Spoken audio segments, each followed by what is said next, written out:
It could be that the women, that norms proscribe this woman from really, making sure that these people do their work. There could be a whole range of reasons why this is the case. But we really have identified adult male labor as a big constraint that's holding back women's productivity. Another is childcare. So we use what's referred to as the child dependency ratio, so the ratio of children to adults in the household. And basically, when you have a high ratio of children to adults in the household, that really leads to women having lower returns, having lower yields overall. And the third one is fertilizer. So in every context that we studied, women use less fertilizer and they get less out of it for each sort of kilogram of fertilizer that they apply. And so these productive inputs and this issue of child dependency is really going to be where we are going to focus our analytical agenda going forward. Another one that I haven't addressed here is crop choice. So this is analogous to this question of sectoral choice, where we have women working in low productivity sectors. We also have women who aren't growing the high productivity, sort of high value crops. So women are less likely to be growing cash crops. They're less likely to be growing these crops that fetch a high value on an open market. And so some of the policy sort of options that we prepared from these reports, we really are drawing from a very thin body of evidence. So I'm hesitant to sort of just tell you this is what works. But this is where we think sort of things hold promise. I'm going to talk in a moment about the land results that we have and why we think that's a promising pathway.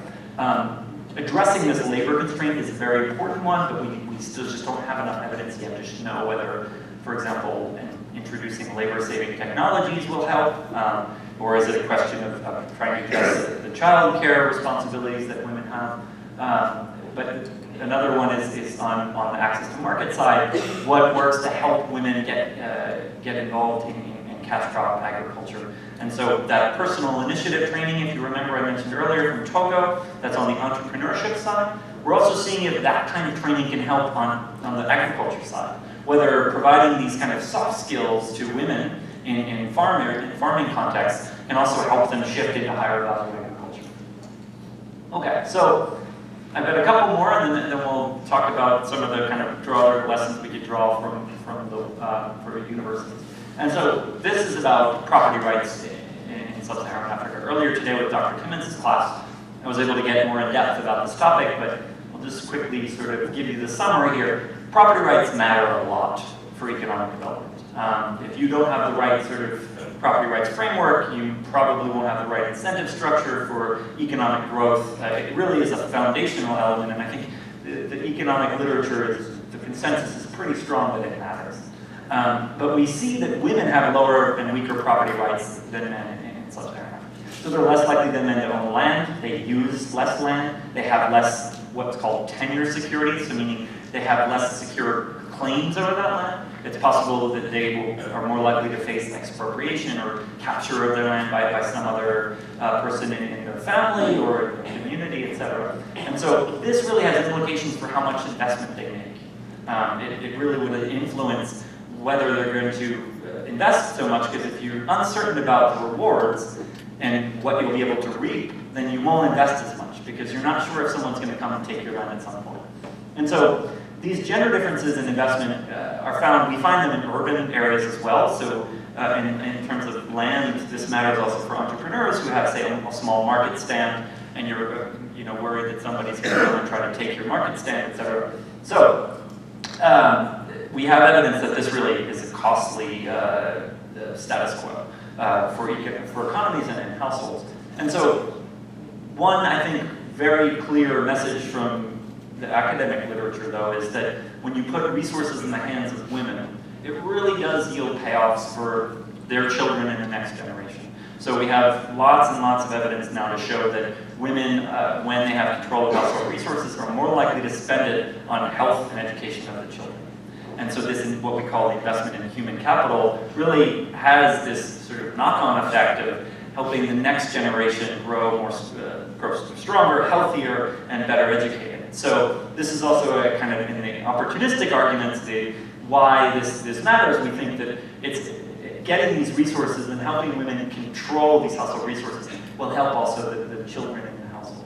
And so some work that my colleague Marcus Goldstein has been doing with colleagues in our development research group at the World Bank. I've been looking at a large-scale joint land titling program in Rwanda. This basically is a program where you take an agricultural field that's held by the household, you walk around and demarcate that field, you then give the household a title to that piece of land. In Rwanda, they actually have been at the forefront of this in terms of innovations. They mandated that both the husband and the wife be on this document. Now this is pretty common in the US. If you buy a piece of property, let's say a husband and wife buy a piece of property, often they both have their names on it, but in sub-Saharan Africa, first off, levels of documentation of ownership of land are really low. And then of those subset that have that piece of paper or document, it's super rare, very rare to have the husband and wife together. It's usually just the husband. And so by mandating this as part of the program, you actually saw a big impact in terms of investment on female-headed households, as well as the married women within male-headed households. And so you see this program boosted investment for male-headed households by 10 percentage points in Rwanda, but the impact on female-headed households at 19 percentage points was almost twice as large.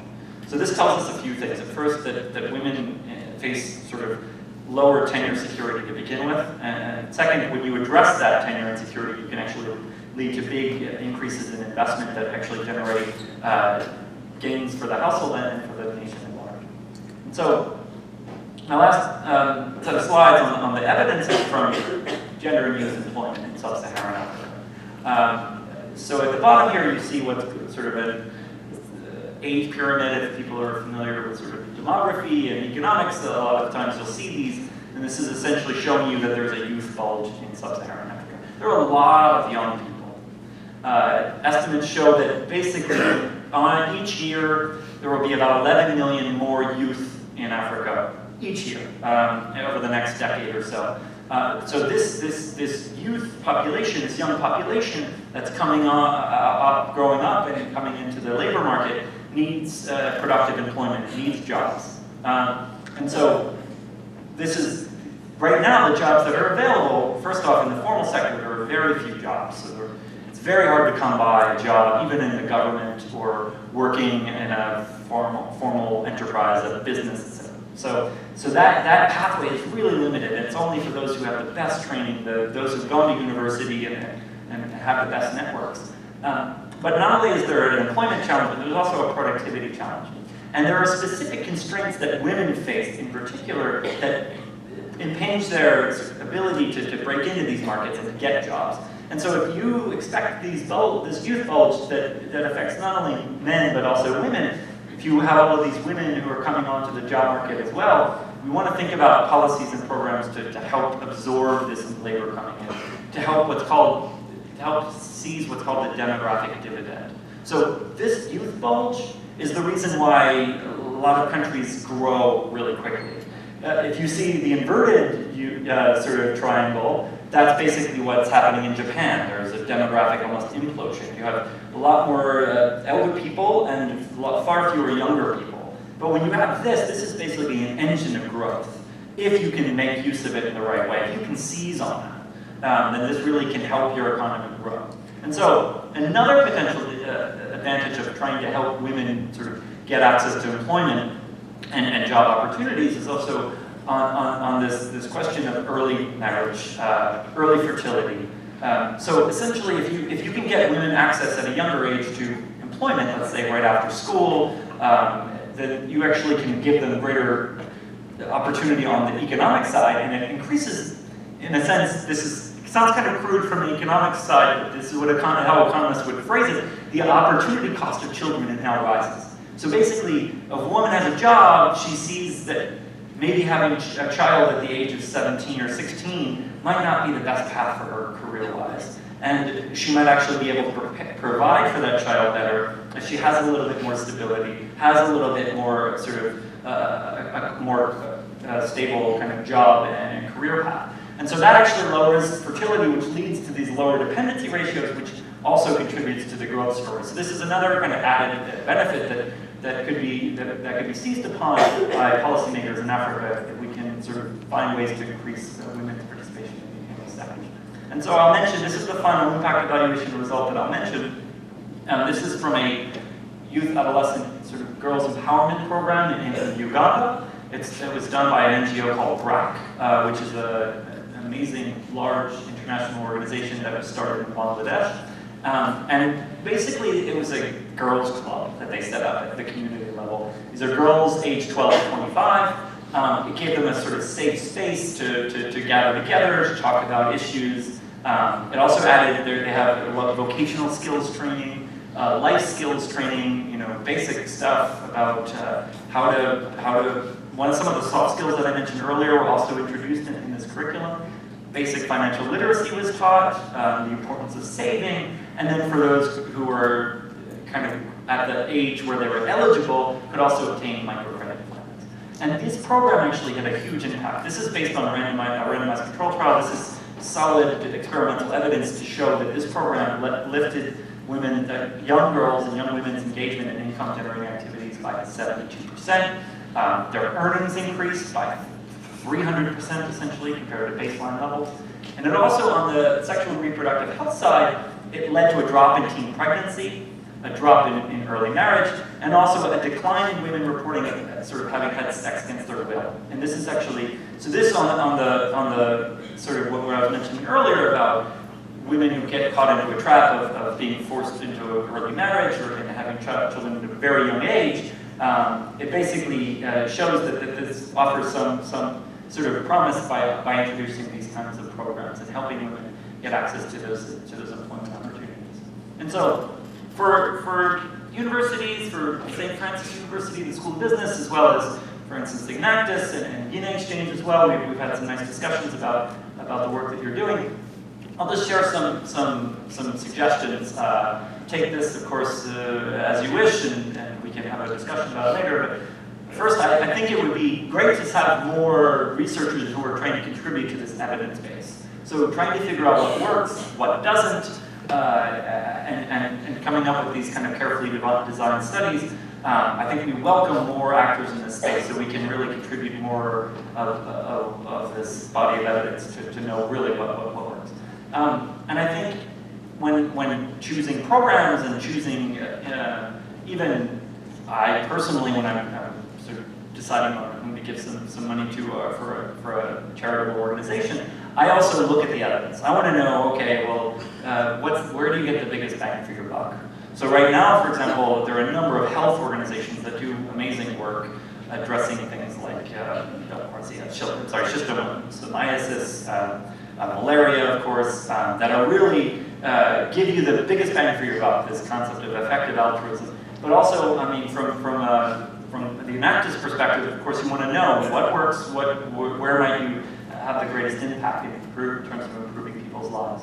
I also think that considering complementing these business programs with these softer skills that I mentioned earlier offers promise, and also targeting people early in life, early in that life cycle. I mean, the early childhood development literature strongly suggests that the earlier you can intervene, the better. So, I mean, ages 0 to 3 is a huge intervention time period for helping children to grow and develop, but also at this sort of teenage years and adolescence, I think there's a population that you should try reaching if you can. And when you're trying to help women who, let's say, are interested in starting a business, help them think through, of course, the demand side. I mean, are there people, is there an audience or a population who wants to purchase this? But also think about profitability. I mean, is this a sector that will help this woman provide for her family and contribute to their well-being? Now, I think partners on the ground who are, you're almost certainly, if you have an idea or you're starting up a program, there's almost certainly some organization in that place who's doing what you're doing or want to do. So it really would be important to talk to them, consider collaborating with them if you think it would be kind of beneficial and worthwhile. And don't, of course, forget to work with the private sector. And that's something I think we need, my team at the World Bank needs to remind ourselves. The government is not the only place to sort of where we should foster collaborations. The private sector has a very strong interest in these places growing because they want a bigger market and they want more customers for the goods and such. So I think that when there's a kind of good mutual overlap of interest, it's worth considering. Now, I think that business schools in sub-Saharan Africa would also sort of benefit from the expertise that your faculty has. That could take, the form of curriculum development, sharing knowledge. You could take some of the work that I was mentioning earlier. So personal initiative training is one. I didn't mention this earlier, but there's work from the Dominican Republic that has some really interesting results on rule of thumb business training. So they, again, took a more standard accounting training and compared it to rule of thumb, here are just the basics that you need to get to run your business. It turns out that rule of thumb trainings worked better in terms of overall knowledge and understanding. So maybe you need to actually make the curriculum less complicated, more sort of digestible for your audience. And then, consider giving guest lectures, visiting, if you go to Guinea, visiting the university there, and trying to build partnerships with the academics and the scholars there. And, if you think that there's the scope for this, try to find funding or resources to help aspiring entrepreneurs to come and study here. I think that, obviously you can't bring a lot of people, but if you could find ways to make that happen, it really would change the trajectory and the arc of that person's life. So I'll just leave it there and open the floor to questions, but I thank you very much for your time.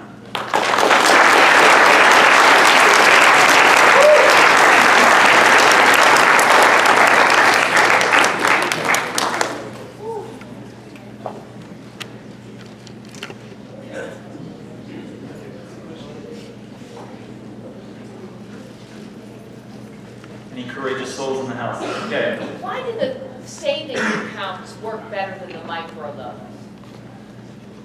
So in that setting that I mentioned in Kenya, they didn't compare microloans to, they just compared savings accounts to not having a savings account. And then within the savings account holders, they compared men and women. I could speculate as to why. I don't have a very firm answer for why. I get the sense that that savings, everybody saves, even in the poorest context. In Niger, which is one of the poorest countries in the world, most people save. They have to, because if they face a shock, there's no safety net. There's nothing that will protect them. Now, people are a bit more circumspect about, in certain contexts, about credit, where there's sort of people are a bit leery because you don't want to get trapped in the cycle of debt, because everybody knows somebody who's got trapped in the cycle of debt, right? So I don't have a strong answer for why one over the other. I do know that the evidence is sort of increasingly showing that these savings products, particularly savings products that involve some kind of commitment, if you say have a goal, there are bank accounts now that are opening up these interesting savings products where you say, look, I want to save for my child's high school education. I know that that's in 2 years. I know myself. I know that if I put this money in a lockbox in my house, I'll just use it. So the bank will give you a nice interest rate for it. You can't touch it for a year or two. There's some risk associated with that, but those kind of savings products that help people get over some kind of behavioral tics or inability to control themselves. Everybody has these. We all do. It's not particular to one part of the world. Those products have really been shown to be effective and boosting savings rates and helping households. Thank you. Christophe and Wudun also argue that same thing in a paper years. And both Christophe and Okay, yeah. He argues exactly as you did. I don't know if he's working off of your data or not. Oh yeah, so I think Nick Christophe has read these same papers that I have, so I think he has a good grasp of where the literature stands on the question. Yeah. Yes. You mentioned that men own more land and that they grow the cash crops more, and that they use more fertilizer. On the agricultural side, do the men own the more fertile land, the quote-unquote good land? You guys look at that? Yeah, that's a great question.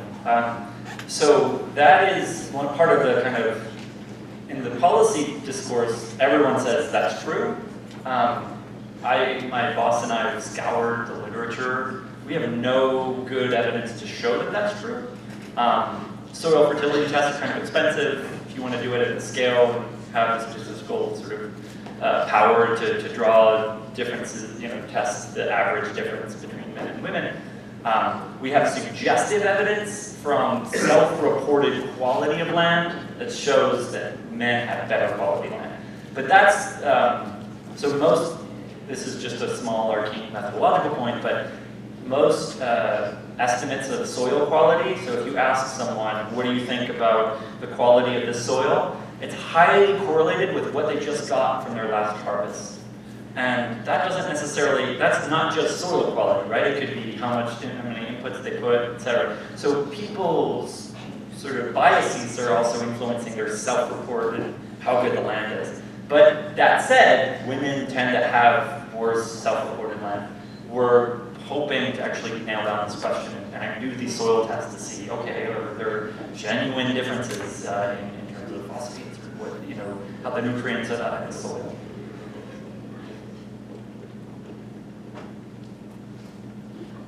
Did you work at all with the Millennium Villages, like the small village projects, and were they effective variously or what?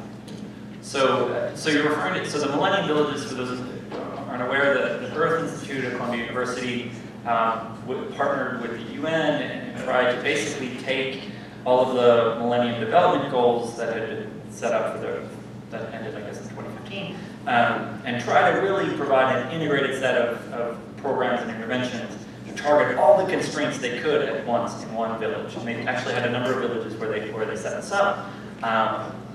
I, previous to working at the World Bank, had worked at the Earth Institute, so that's why I'm familiar with the work they were doing. Our team was not involved at all in assessing the program, the performance. It was a pretty hotly debated question. The program's approach that they used, which essentially said, look, let's flood them with training, money, technical expertise, health care, schooling, but in a very concentrated area, one village, one area, and very, very resource intensive, expensive. They actually were somewhat similar to integrated development projects that were being done in the 70s. If you go back, these are things that have been tried in different forms in the past. The best attempt at doing an impact evaluation of these with a very small sample, so this is always a problem. If you don't have many observations to draw from, it's hard to draw conclusions. The best one that I saw didn't yield much in terms of impact, especially when you look at cost benefit, because they're so expensive. So you could argue that it's worth the amount of money, but at the expense of not, you could put those resources towards other reasons. Thank you. Any other remaining questions, or are you guys ready to dance? Yes, in the back. How important is it to get the males of the community involved in these kind of ideas of gender empowerment for women, not only just helping women to get reach these kinds of quality? Yeah, no, I think it's critical. So I think you're seeing a lot more of these programs where they what's called engaging men. So you I know of one savings club group in Mali where they involve, so these are women who gather together, and they basically, it's kind of a mutual savings group. They try to encourage each other to hold their savings and increase their savings. And the men, their husbands were kind of suspect and kind of questioning why you do this. And so the program actually started inviting the men to the meetings once a month, having them then also have separate sessions where they talk about household budgets and household budget management to try to help men understand the rationale. It's not like they're trying to help the women hide money from their husbands. It's more they're trying to help build these good savings habits so that the household can save. You're seeing more and more of that in a lot of different domains. On gender-based violence, it's very common now that addressing gender-based violence by targeting women doesn't really solve the issue. You really need to engage the men on that question. And ultimately, and as somebody I'm from Pennsylvania, I'm not from Sub-Saharan Africa, so I recognize the limits of what I'm able to do in terms of influencing the debate. Ultimately, these things change within the countries that we're talking about. These are processes and discussions and conversations that are happening at the micro level that kind of bubble up and turn into broader discussions and movements that affect policy change, that carry out this change. So not including the men in the dialogue and discussion, I think it would be kind of wrong-headed. So, any other